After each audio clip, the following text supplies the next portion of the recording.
All right, well, the topic tonight is Ben Franklin, and always one of my favorites. But you're going to learn some stuff you might not know about this guy tonight. Ben Franklin, in my opinion, could have easily been a president of the United States, but was not. And he was his own guy. I don't think he'd want to play politics, because he stepped to the beat of his drum, and that's the way it was. So let's get into him. That's his signature, much better than I can write. I'm going to be 69 years old, and I don't know how to use my cell phone, so this is how I schedule my speeches and stuff. The only problem is I write in here, then I can't read my writing, and then I don't know where I'm supposed to be or what I'm supposed to do. But you know, you take a look at this, and not bad. So Franklin was born in colonial Boston in 1706. So here he was on Milk Street, and they recognize the house today. And he was baptized at the Old South Meeting House, directly across the street from his home. Now, when you go to Boston, the Old South is still there.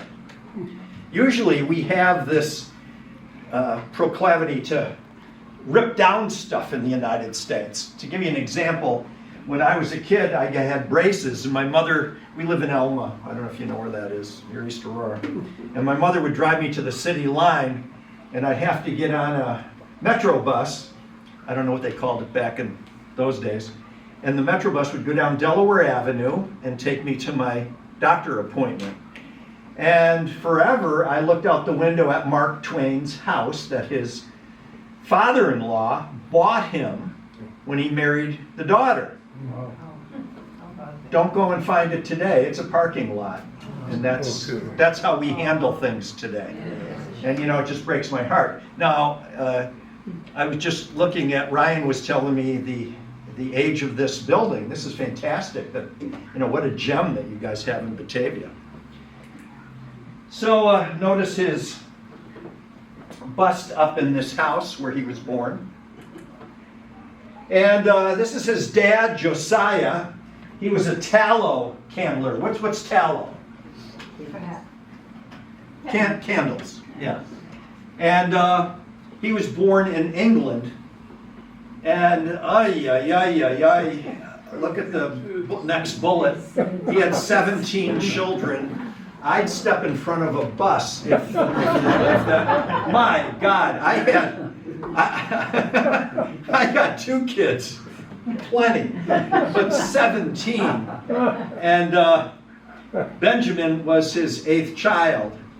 Now you have to keep in mind, back in these days, even if we fast forward to Thomas Jefferson, the biggest killer of women back in these days was natural childbirth. That's the way it is. No prenatal care, things such as that. And this is his mom. So her maiden name was Folger. She was from Nantucket. So even though the father was born in England, the mother was born here. And she married him in 1689. Again, the Old South Meeting Hall. I don't know if you've ever been to Boston, but to just walk in the building, all the Revolutionary War stuff that went on there. And now we go back to, can you imagine, Ben Franklin's parents were there.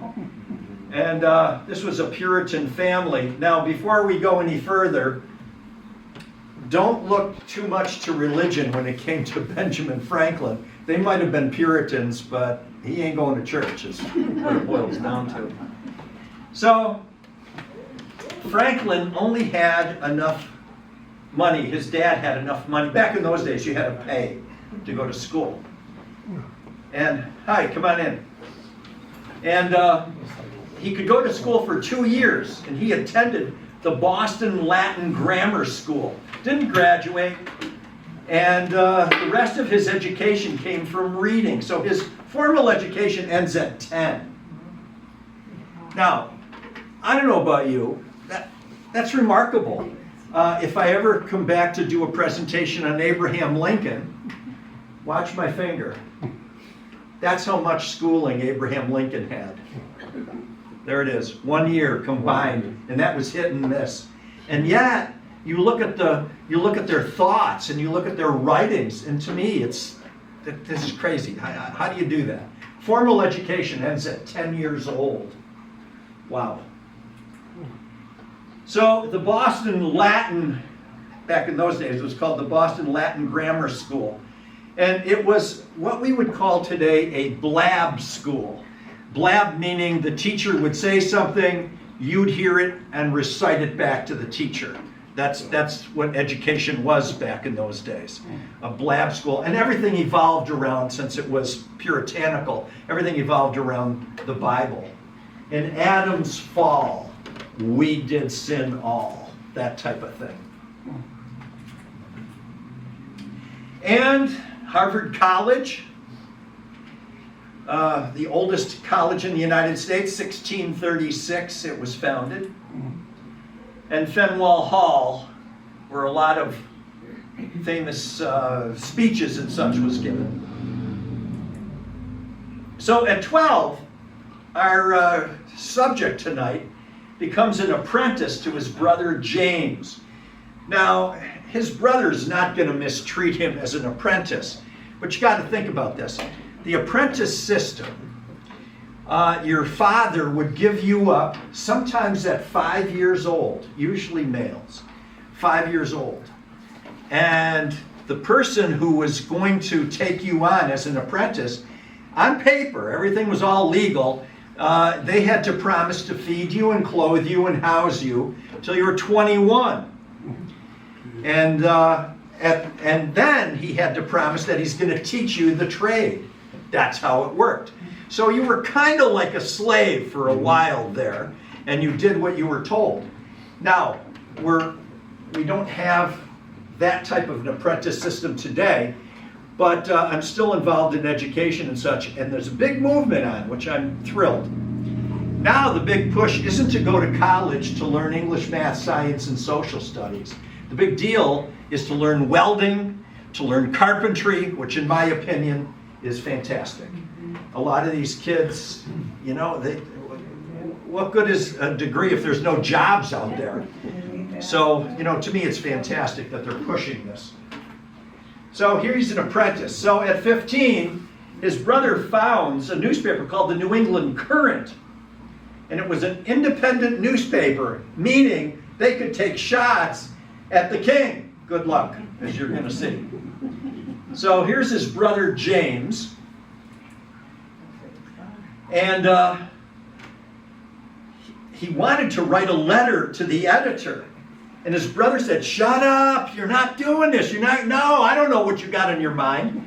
So what does he do? He comes up with a pseudonym. He calls himself Silence Dogood. And nobody knows who that is except him. And he called himself a middle-aged widow. And then he writes whatever he wants to write. Mrs. Dogood's letters were published, became the subject of conversation, because he attacked everything that was English. I remain, sir, your humble servant, Silence Dogood. There's an actual part of the newspaper. And he was an advocate for free speech. And back in those days, when you were run by the king, you didn't have this. And his brother gets jailed for printing unflattering stuff about the governor. So he takes over. And he writes, without freedom of thought, there can be no such thing as wisdom and no such thing as public liberty without freedom of speech. And today, the letters to the editor in the newspaper, we should honor that. Take shots at elected officials or whichever. And then he supported the freedom of speech in these words too. In those wretched countries where a man cannot call his tongue his own, he can scarce call anything his own. Whoever would overthrow the liberty of a nation must begin by subduing the freeness of speech. Without freedom of thought, there can be no such thing as wisdom, and no such thing as public liberty without freedom of speech, which is the right of every single man. And I agree. So here he is working at the print shop, and hawking newspapers. Back in those days, they had printing presses. It wasn't like today where you can crank out stuff. And now, Philadelphia. So this is Sir William Keith. So Sir William Keith's got big plans, and he really likes Franklin. Franklin's like this shining star. So he says to him, look it, I'm going to send you to England, and I'm buying. I'll buy your passage over. I'll fund you while you're there. And there's only one problem. Keith didn't have any money. So he gets there, doesn't stay long, and he comes back to the United States, to America. So here he is. Look at his travel outfit. He's got a bag. Is there a way to kill the lights a little bit more, do you think? Oh, you have to ask, right, let me ask. That's okay. So this is what London looked like back in those days. And he didn't follow through. So Benjamin Franklin works as a typesetter. He returns to Philadelphia in 1726. And this was early Philadelphia. And notice, if you can see, he's stuffing food in his pockets. He's got bread, and he's quite the sight as he walked around there. So now he's going to instigate a group called the Junto and a library. So here's the Junto. Here's how they met. As a matter of fact, when I walked in here, I could easily see this would be the place that a Junto would meet. You can kill him. Yeah, all the way. Good. Yes, everybody? Very good. All right. All right, we're good. So the Junto was like-minded, aspiring artisans and tradesmen who hoped to improve themselves. And they would meet and they would discuss issues of the day. Holy cow. And then I had formed most of my ingenious acquaintance into a club of mutual improvement, which we called the Junto. And then he comes up with this idea. When you walk out of here today, you got to think of what this guy brought us. He said, you know, at this time, he's starting to acquire money and reading, and they have books. And books were a commodity that wasn't like today. You don't have Walden books or any of that other stuff. And he said, wouldn't it be cool to have a place to put all these books and people could borrow them? And we would record that they borrowed them, and then they'd have to return them. Now, can you imagine? And so what he came up with, the library. He brought the library to the United States. Unbelievable. Because of the Junto, the members needed to use and read each other's books. It might be convenient for us to have them, meaning the books, all together where we met, that upon occasion they might be consulted, and by thus clubbing our books to a common library. Wow. Now, you sit back here, and you're thinking to yourself, oh, come on, big deal. Everybody knows about a library. Oh, really? This is the first time. So look at this. The first lending library, 1731. People could come and borrow books. Pretty cool. And I love this painting. This is at the White House, but it shows Franklin doing what he loved best, which was reading. And the Library Company of Philadelphia. So Franklin set up the printing house. He became a publisher. And the name of his newspaper was called the Pennsylvania Gazette. I was able to, let's see what you know, microfilm? All right, when I speak to high school students and teachers, nobody knows what microfilm is. Well, we have the Pennsylvania Gazette. My principal was born in 1979. I don't know if that gives you an idea. Yeah, one time I was doing the 1920s and 30s, and I played for my kids a YouTube of Laurel and Hardy. And the kids started laughing and all this and that. And now I go in to eat lunch, and we're sitting there, and I said to the probably 12 to 15 faculty members, I said, oh man, it's time for me to retire. These kids don't know who Laurel and Hardy are. Neither did they. And they're looking at me like I got 3 eyes, and I'm going, oh, yeah. So Franklin saw the printing press as a device to instruct colonial Americans in moral virtue. Look at that first sentence. Give me a break. If anybody's going to guide anybody in moral virtue, it shouldn't be Ben Franklin, as you'll see by the end of this presentation. He saw this as a service to God. Now, despite his own moral lapses, he saw himself as uniquely qualified to talk about morality. Oh, I don't know. He tried to influence Americans' moral life, and he invented the newspaper chain. So, freedom of speech is a principal pillar of free government. When this support is taken away, the constitution of a free society is dissolved, and tyranny is erected in its ruins. So, he became a Mason, got initiated into the Masonic Lodge, became a Grand Master. Can I remind you, his formal education ended at 10 years old. Well, there's going to be some drawbacks to Ben Franklin. Not everybody was all good and all bad.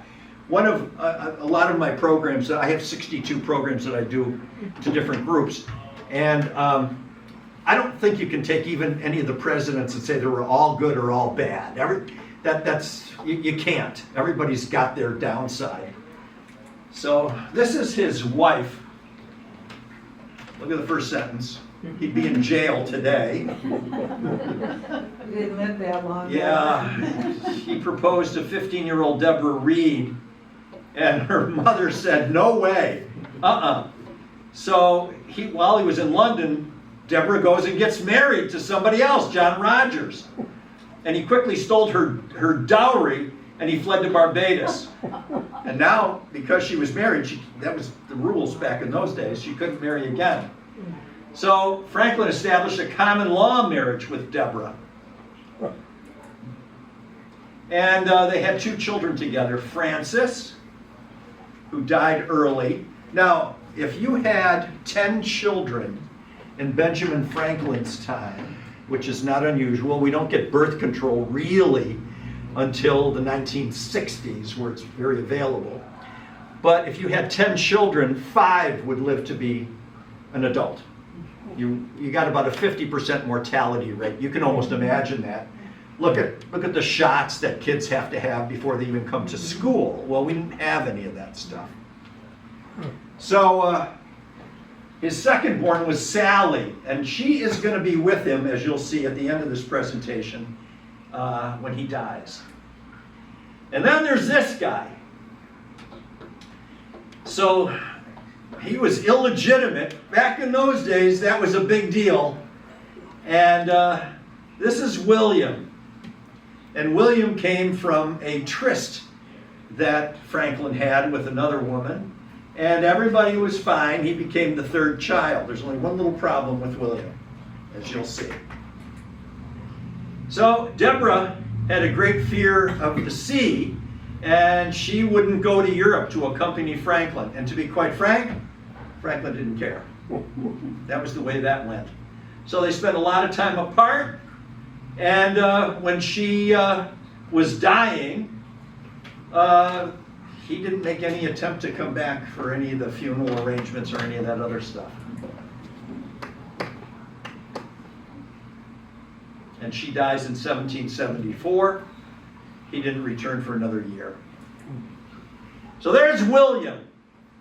Educated in Philadelphia, studied law, and with the help of his father, he gets appointed the last royal governor of New Jersey.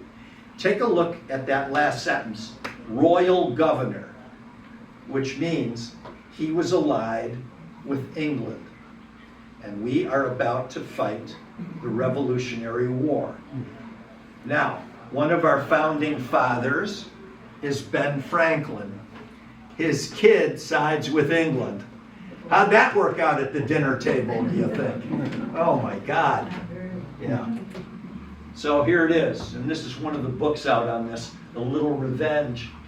So William and his father, they broke off relations. He could never accept, well, do you get the second bullet? He could never accept his son doing this.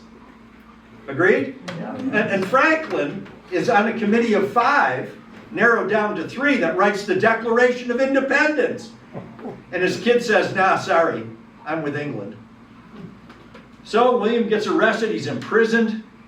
Eventually, he goes to Great Britain, and that's where he winds up and never comes back.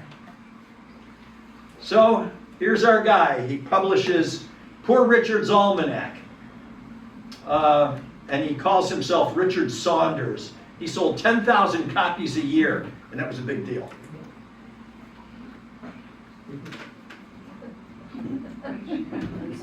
Do you agree? Yes.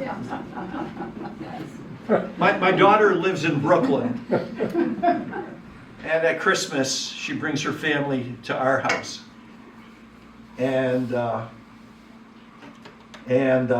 7 days into it, there's wet towels on the floor with the teenage daughters. There's dishes in the sink piled like this. And my wife, it's my second marriage, my wife says, any idea when she's going back to Brooklyn? So I said to my daughter, and I can't say, come on, the clock's ticking. I went, oh, Tracy, when you going back? And she said, oh, we're leaving Sunday. So I told my wife, and big grin, and boy, this is great. My daughter says, we're having such a good time. We're going to extend this to Tuesday. And I honest to God, I didn't have the heart to tell my wife right away because she would have burst into tears. So whenever I show this, Ben Franklin's got it. He's right on the money.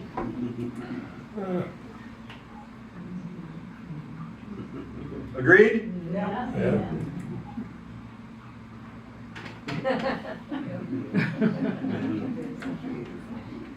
And a few more thoughts. Lost time is never found again. He that falls in love with himself will have no rivals. Yeah, 3 may keep a secret if 2 of them are dead. Yeah. And he began publishing the General Magazine. And this was the first monthly magazine published in the United States, or what turned out to be the colonies. And he also published The Way to Wealth. So there are no gains without pains. Today, one today is worth 2 tomorrows. Get what you can, and what you get to hold. Early, this one. Early to bed, early to rise, makes a man healthy, wealthy, and wise. All Ben Franklin. And he starts writing his autobiography.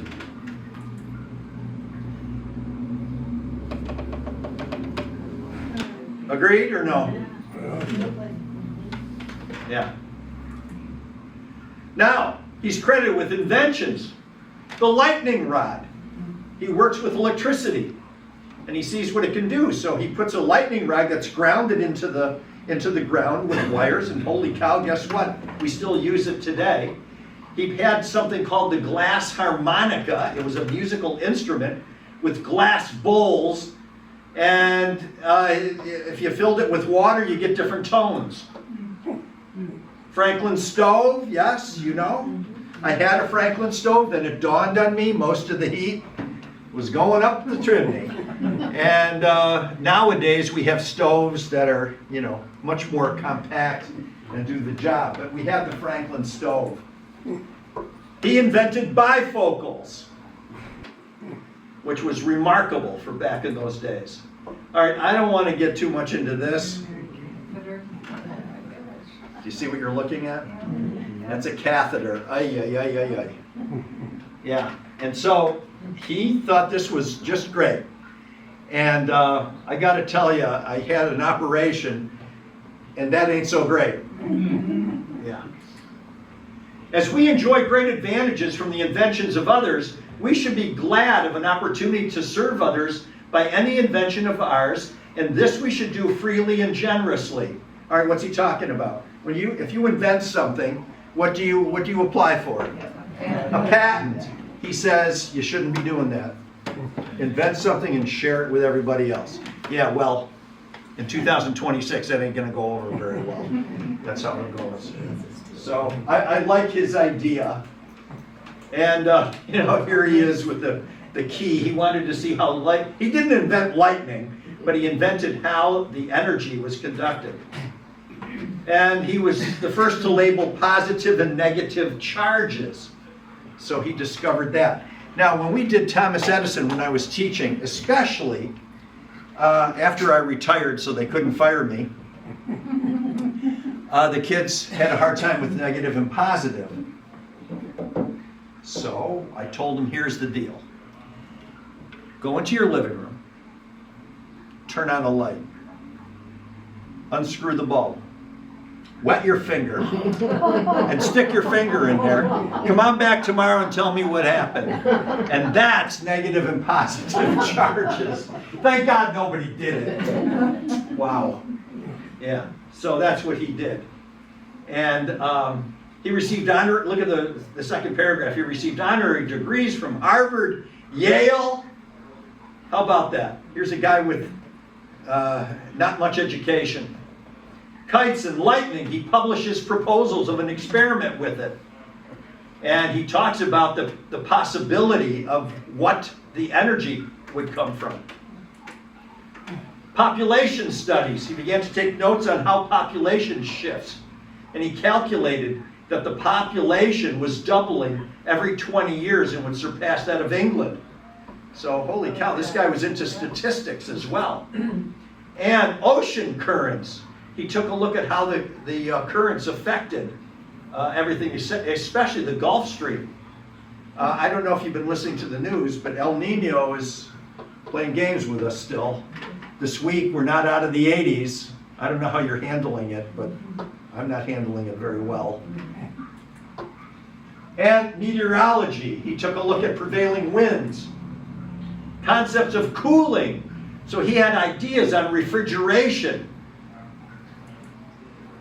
and oceanography. Decision making. Pro and con. He had a pro and con list. Now, I don't know if you're aware of this, but when I was teaching, I'd have the kids take a look at a topic, and you can go to something called proandcon.com, and it takes an issue.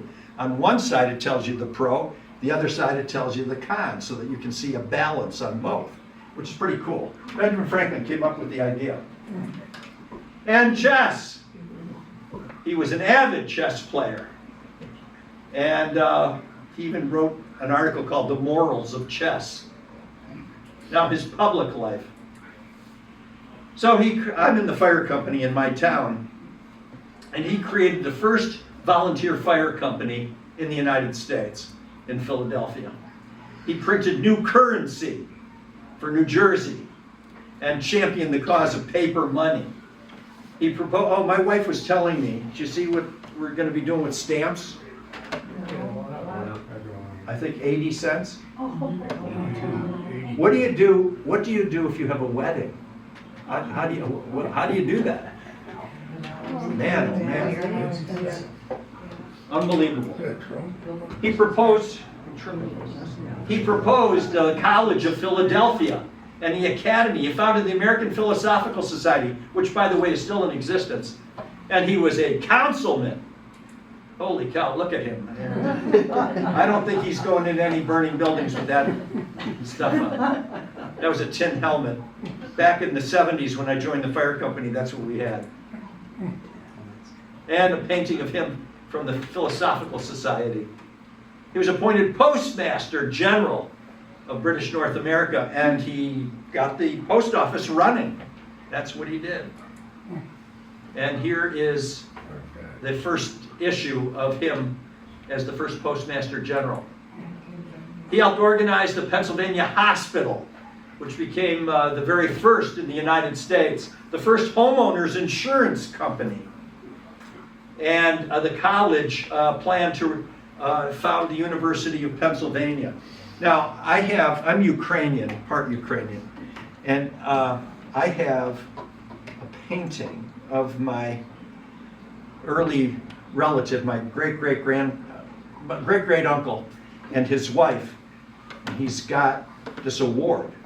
He's got this medal with ribbons. And when you investigate your family tree, you know, I want a duke, an earl, a king, maybe. Give me somebody. And so I'm thinking, wow, this guy, this great uncle of mine must have been something. He bought an insurance policy, and that's what they did. They gave me this thing. And that's that. And by the way, if you bought a homeowner's insurance policy, a fire insurance policy, and your house started on fire, they showed up to put the fire out. If you didn't buy the insurance policy, that's how that worked. Yepper. And he was awarded honorary degrees. Look at the two colleges. All right, now he proposed the Albany Plan of Union. I don't have a picture of it, but let me rack your brain. When you were a kid, you should have seen a snake when you studied the Revolutionary War. Should have seen a snake. The snake was chopped up, and it said New York, Pennsylvania, New Jersey. Do you kind of know what I'm talking about? And Ben Franklin looked at this and he says, look, we're all 13 separate colonies. We have no power. The snake is powerless unless it comes together. We've got to come together and work together. And the colonists pretty much said, ain't gonna happen. It didn't before and it isn't now. So now he goes to London on our behalf, and he was on a political mission, not only for scientific explorations, but he was elected Speaker of the Pennsylvania House. He opposed the Stamp Act, which Great Britain put out there, and he went to Parliament and complained on our behalf. Now, can you imagine? Here he is by himself, and all of the English lords are going after him. The Stamp Act. All right, they wanted to collect taxes. All right, now every country collects taxes. How are we doing here in the United States? We doing pretty good collecting taxes? First of all, they tax you on what you make, and then they tax you on what you spend. And now I started collecting Social Security at 66, and they're still taxing the money that I put aside for retirement. I get taxed on. Holy cow! All right, I love this picture. Can you see him? Look at him. Oh, yeah. And look at them. They're going at him. He's saying, what you're doing is wrong. No taxation without representation. Come on, we got to get some of our guys into Parliament. We should have a say. Look at him. And he stands there, he's not arguing, and they go at him. And very calm and cool. Nowadays, if you don't like what your congressman is doing, what should you do in November? Vote. Vote him out. Hopefully we don't shoot anybody. We shouldn't be doing any of that. But you vote him out. That's the American way. So Pontiac's rebellion, Franklin helped to organize a local militia to defend the capital against mobs. And then the Declaration of Independence. So we've got a committee. There's a committee of 5. Actually, it came down to 3. So it's going to be Jefferson, John Adams, Ben Franklin. So on June 9th, Richard Henry Lee stands up and says, look it, these colonies are and of right ought to be free and independent states. And everybody thought, wow, this is the first time they said it out loud. So they appointed a committee to draft some kind of declaration. And the 5 were appointed. So now the top 3, Franklin, Jefferson, and John Adams, met. And Franklin says to Jefferson, you write it. Jefferson's the youngest. Jefferson's going, wait a minute, I'm 35 years old. What are you talking about? And he says, Mr. Adams, you should do it. Adams says, Nobody likes me. I've got an offensive personality. If I write this thing, they're going to shoot it down because it came from me. Then he says to Franklin, Dr. Franklin, come on. Franklin says, young man, I was born in 1706. I ain't doing this. You're doing it. So for 17 days, without coming out of his room, at a house in Philadelphia, a rented house, Thomas Jefferson wrote the Declaration of Independence. Then the three of them met. They changed a word here or there, but it was basically Thomas Jefferson's.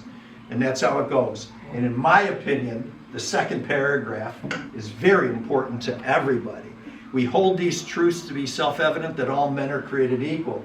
They're endowed by their Creator with certain unalienable rights, that among these are life, liberty, and pursuit of happiness. People say to me, are you stupid? You're still subbing and you're 79 years old? Wait a second. That's my pursuit of happiness. You might not like it, but that's the way it is. I got a friend who retired 20 years ago and hit the recliner, and he hasn't been up since. I just told him, you should get a catheter right into the recliner. You wouldn't even have to get up. All right, his pursuit of happiness. Yours isn't mine and mine isn't yours. But what great words. Now, look at the last paragraph. He's got a problem. My dad had this. He had gout, you know? Your foot swells up 2 or 3 times its size. My dad was, and by the way, this is going to help kill him, but my dad was in the hospital towards the end of his life, and he was cold. And he said to my mother, can you just put a sheet over my feet? And honest to God, my mother gently put a sheet on his foot. You could hear the screams 3 rooms down. The gout is like, wow. And nothing you can do for it back in those days. So here they are. There's Jefferson. And they're poring over the Declaration. I just took the 8th grade to Washington a couple weeks ago, and some of them got into the National Archives to see the original document. Unfortunately, you can see 2/3 of it. 1/3 of it is pretty much gone due to they stuck it in direct sunlight and this and that. So he told John Hancock this. Yes, we must indeed all hang together, or most assuredly, we shall all hang separately. Now, had the American Revolution not gone our way, you and I wouldn't be here tonight. Or if we were, I would be discussing criminals, including Benjamin Franklin. And it's a good thing they got hanged. That's how that would have gone. But it went just the opposite. So, look at this. There it is. This is part of the Thomas Jefferson's writing of it. Notice the cross-outs. Look at the second paragraph. We hold these truths. And I think this is remarkable. So now he writes to Jefferson this, which I think is great. He says, in 200 years, will people remember us as traitors or heroes? That's the question we have to ask. You know, are they going to take Great Britain's side and say that, look, we were traitors to the crown? Well, never mind 200 years. You just celebrated 250, and they're heroes. From 1757 to 63, he took up the American cause. And now he's our ambassador to France. Oh my God, I don't get it. Look at the hat. He wore a coonskin cap. And Ben Franklin was pear-shaped. All right? A lot of good French food. Like to drink. And the ladies were glued to him, which I don't understand. I mean, if he lifted weights and jogged and did all that stuff, I get it.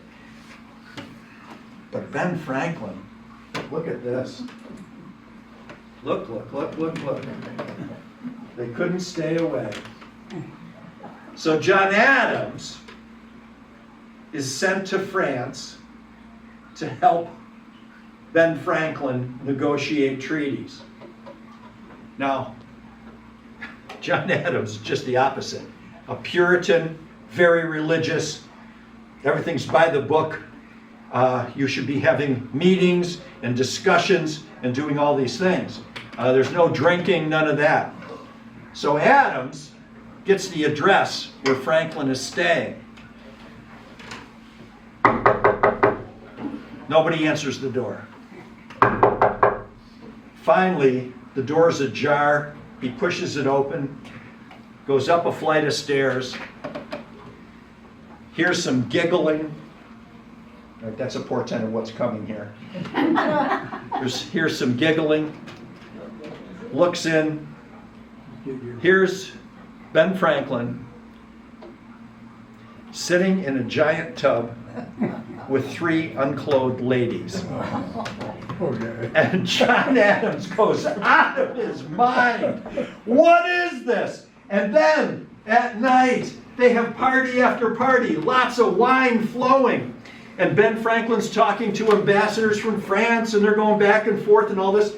And Adams writes a letter back home going, this is crazy. How's he getting anything done?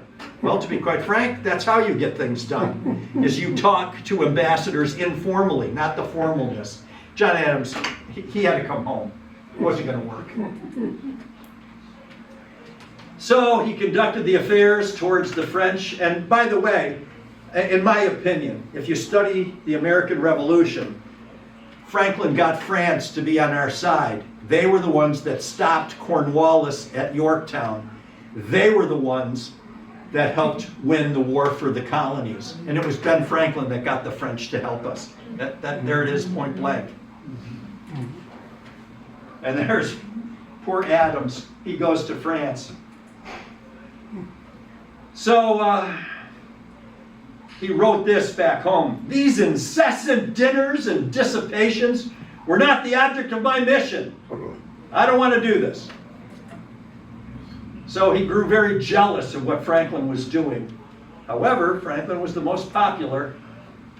Don't believe me? Look at the picture. All the ladies surrounding this rather heavy-set guy. So finally he returns to Philadelphia in 1785.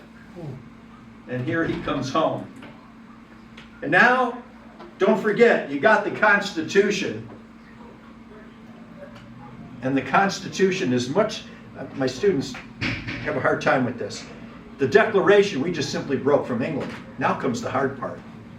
And the hard part is, you got to get a government. Now, we're one of the youngest countries in the world. We have, if not the oldest, one of the oldest governments in the world. Do you know that it was finalized in 1787 and then the Supreme Court got added in 1791? And do you know, it's still working today. It's unbelievable to me, the 3 branches of government. Unbelievable. So, the Constitution. All right, I want you to focus, watch the bouncing ball. The president of the Constitutional Convention was George Washington. Here sits Ben Franklin. Now I want you to take a look at this. Here's the chair, which by the way still exists today at Independence Hall. There's George Washington's chair. And it shows a sun with rays.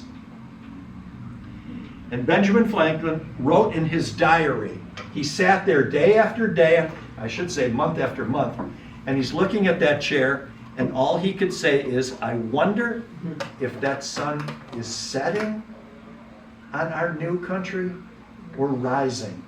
And to be quite frank, nowadays we can say, well, of course it's rising. Would he have known that back in 1787? Probably not. Pretty cool. And his speech, he said, I confess that there are several parts of this Constitution which I do not at present approve, but I am not sure I shall never approve them. For having lived long, I have experienced many instances of being obliged by better information or fuller consideration to change opinions, even on important subjects, which I once thought right, but found out to be otherwise. All right, what he just said is, not everybody's going to see things the same way. The only way, and this is what bothers me, what goes on today. The whole country was founded on compromise. That's it. I can go through the list with you. There's a whole bunch of compromises in U.S. history to get us where we are today. But to have one group say, no, it's only going to be our way, and that's the way it is. That goes contrary to everything that's here. And Franklin's the first person to tell you that. You've got to have compromise. I doubt, too, whether any other convention we can obtain may be able to make a better constitution. And so, check this out. Ben Franklin was the only founding father, George Washington, Thomas Jefferson, all of them, that he was able to sign all four of these. The Declaration, the Treaty of Alliance with France, the Treaty of Paris, and the United States Constitution. No other person came close. Now, his honors. A group of prominent ministers had a college name in his name. Today we call it Franklin and Marshall. I don't know if you're familiar. And he finished his autobiography. And he was elected president of Pennsylvania. I don't think that is around anymore. And he held that position. Now, as to religion, he was a deist. So was Thomas Jefferson. Jefferson, if you get into the American History Smithsonian, one of the things they have is the Jefferson Bible. Jefferson didn't like that people spoke for Jesus. He wanted just Jesus's words. So what does he do? He takes the Bible, gets a razor blade, cuts out parts of the Bible that he agreed with, pasted it into his own Bible, and that's what he read. Now, deism says, I know there's a God, just can't tell you who it is, but he's up there and he's looking down on us. There it is. In essence, that's deism. And that was around back in those days. So, we had to be virtuous. Yeah, says him, with his sayings. He clarified himself as a deist. He still considered himself a Christian. So these were his virtues. Temperance. Eat not to dullness, drink not to elevation, meaning don't get drunk. Silence. Speak not, but what may benefit others. Order. Let all things have their place. My wife really likes number 3. Resolution. Resolve to perform what you ought. Frugality. Make no expense, but do good to others. Industry. Lose no time. Be always employed. Sincerity. Use no harmful deceit. Justice. Wrong none by doing injuries or omitting the benefits. Moderation. Avoid extremes. Cleanliness. Oh, I don't know. Tranquility. Chastity. Oh, Ben, come on. And humility. Do you agree? I like that quote a lot. I'm ADHD. So, and my wife thinks I ignore her. And I don't. Well, sometimes. But she can say to me, all right, I want you to go up to Tops. I want you to get this. Okay, so I get up to Tops. Out comes the cell phone. Why am I here? And I get, and then she tells me what to buy. Okay. Well, if somebody's trying to teach me something, I bought a tractor, a wheel horse years ago. And the guy says, I'm delivering it. I'm going to go over it with you. And I wanted to say, you're going to waste an hour because whatever you say to me, I don't get. Well, you do this, you pull that, you do this, you do that, you got it, and I'm lying. Oh yeah, no problem, I got it. He leaves. Now I got to, look at the quote, I got to experiment with it. What's this knob for? When I pulled the knob now, I got it figured out. And that's just what he's telling us.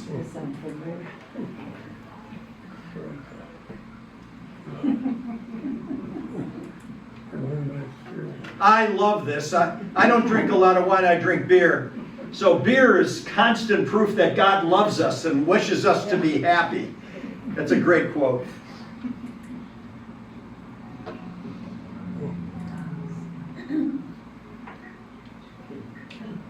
Agreed?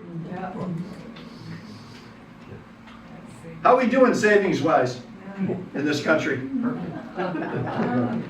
Average, I read the average credit card debt is about $15,000. And back when I do a program on the Erie Canal, one of the guys who came up with the idea, named Jesse Hawley couldn't pay his bills. He sent to debtor's prison. How would we be doing today in debtor's prison, do you think? Yeah, be pretty full is right.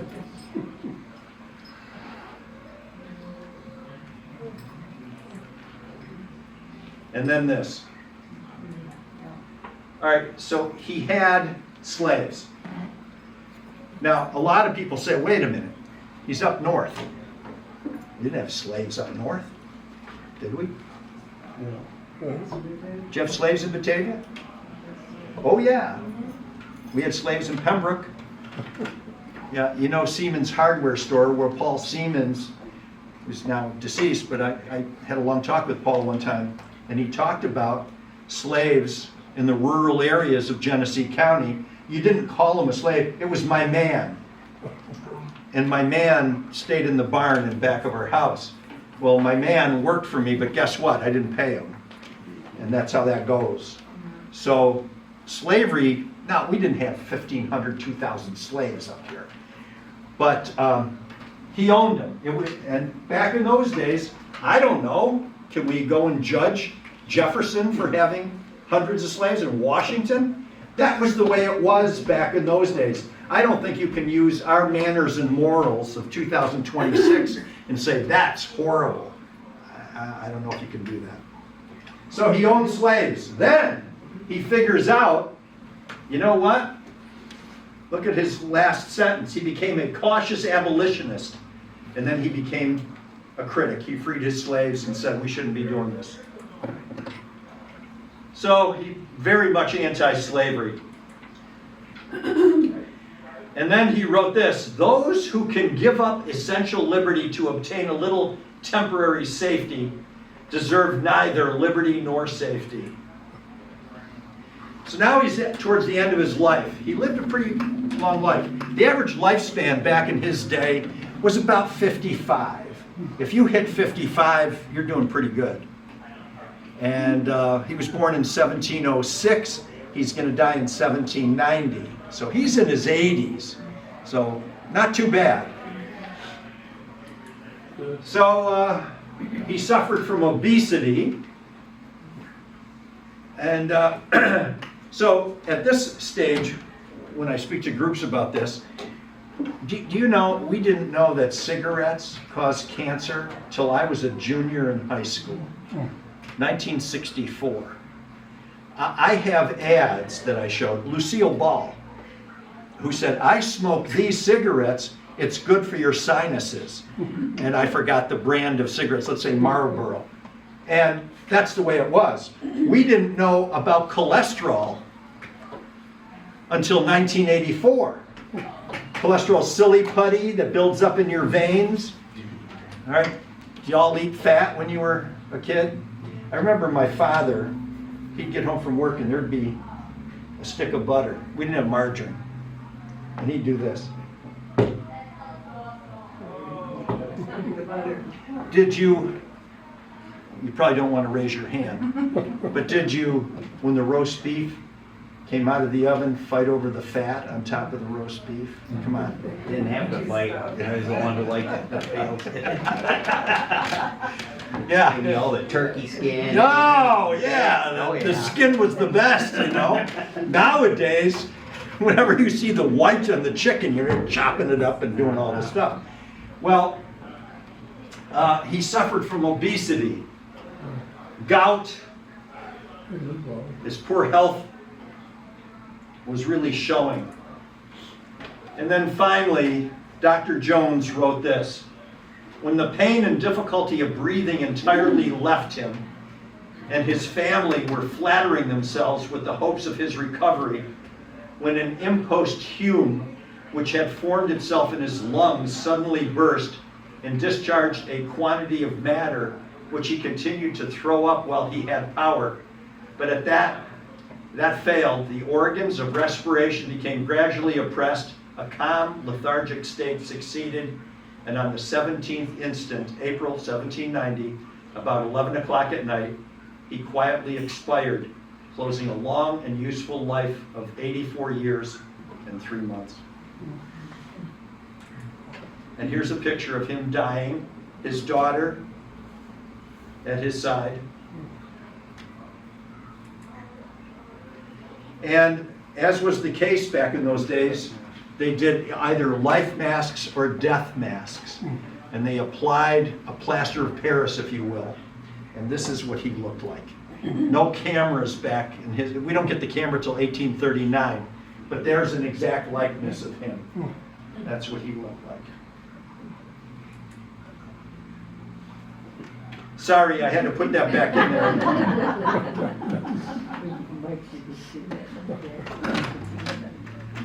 And then he wrote this. He said, the body of Ben Franklin, B. Franklin printer, like the cover of an old book, its contents torn out and stripped of its lettering and gilding, lies here food for worms.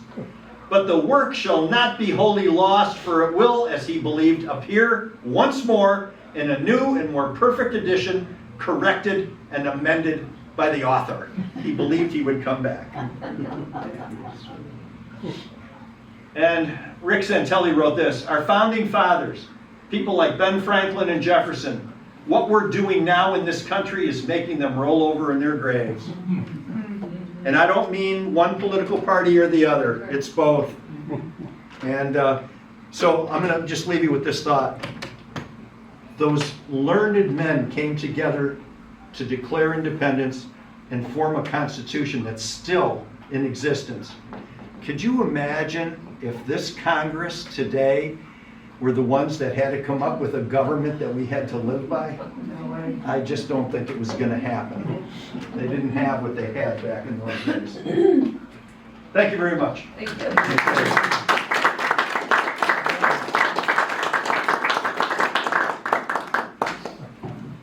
Did Ben Franklin kill his chickens by electricity? He did. Yeah. Yeah. They were more tender, he said. Yeah. Whatever floats your boat, I guess. Yes, he did.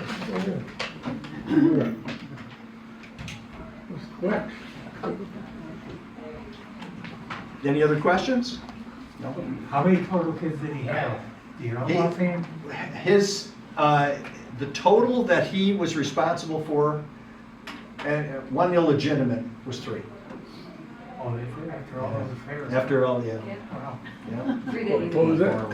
Three that he knew of. Okay. There might have been some French ones out there somewhere. I still don't get the attraction. I just don't. Smart and charming. Yeah, I guess so. Charisma. Right. Back in those days, that was still when you were fat, that meant you were successful. Oh, yes. right? Yes, So, indeed. Yeah. With a big belly came a big wallet, too. You got it. All right, well, thank you again, Greg. Yep. Thank you very much. Thank everybody for joining us at our new location here. So tomorrow night, we'll be doing trivia on the Declaration of Independence at 7 o'clock. It'll be back here at GoArt, same room. So if you want to come for that, we'll meet you here. And then our next job, we actually will have a concert here, the Biscuit Brothers, traveling buskers. So if you want to go back to the 1850s and listen to some fun music, come right back here again week from tomorrow on the 16th at 7 o'clock. And then Java with Joe, which will be the 23rd, will be over at the Richmond Memorial Library at 9:30. If you've gone before, it's usually at 9. We have to move it back a little bit because the library doesn't open till 9, so we can't get in there. But Jason Smith will be doing a book on, or kind of reviewing a book that deals with John Adams' impact on the presidency and some of the precedents that are still in place today. So hope to see you at those. Going forward, hope to see you at some other events, and hope to see you at the museum when we are all new and fresh. Yeah, what is happening there? You're. There's a lot happening, and it's going to be kind of going in stages. So we are getting a new ceiling upstairs. We are getting new bathrooms. So those of you who've been to the museum a lot, you know, it's not our greatest feature, but it's going to be better. Air conditioning in rooms, taking down of some nasty old wallpaper and making the front rooms look very nice and clean. New flooring in the east wing, so every time you spill your coffee, I don't have to try to get it out of carpet. And there'll also be outside work, which may or may not happen this year, which will be, well, new windows are happening, or replacement windows, work on the columns, painting, all that fun stuff. So there's a lot that's going to be happening. We will not look the same afterwards. But Ryan, where's your residence gonna be? so we will be. Next door? So we will be at the museum. Just kidding. So we are going to be open until they start work on the bathrooms. Then we have to close. You know, no public water, no public. You know, so we have to close. So we will be open still for a time. We are just going to be kind of in flux. We will still be there, maybe throughout this whole process. But we may be at the Old County Jail having some extra office space doing work over there. That's a great idea. So, but we will make sure everybody knows how to get in touch with us if we are not at the building. But hopefully that is less time than when we are at the building. So it's just gonna be a lot of chaos for a while. So bear with us, and hopefully sooner than later we will be back up and going, and you guys can take advantage of all the newness that we will have. So yeah, just things are still in flux, so I can't give you any exact dates or anything. Just we'll make announcements as we have the information. But for the time being, all events will not be at the museum. So I've found spots for everything. All 50 things I had to find spots for, we found spots for. So we're not going to miss out on any events like that. So we should be good to go. And we will still be doing our murder mystery at Eli Fish in September. Getting information out very shortly about that. So keep your eye out. And we're still going to do our ghost walks and all of that fun stuff. So Nice. you'll be going on a journey with us. So. I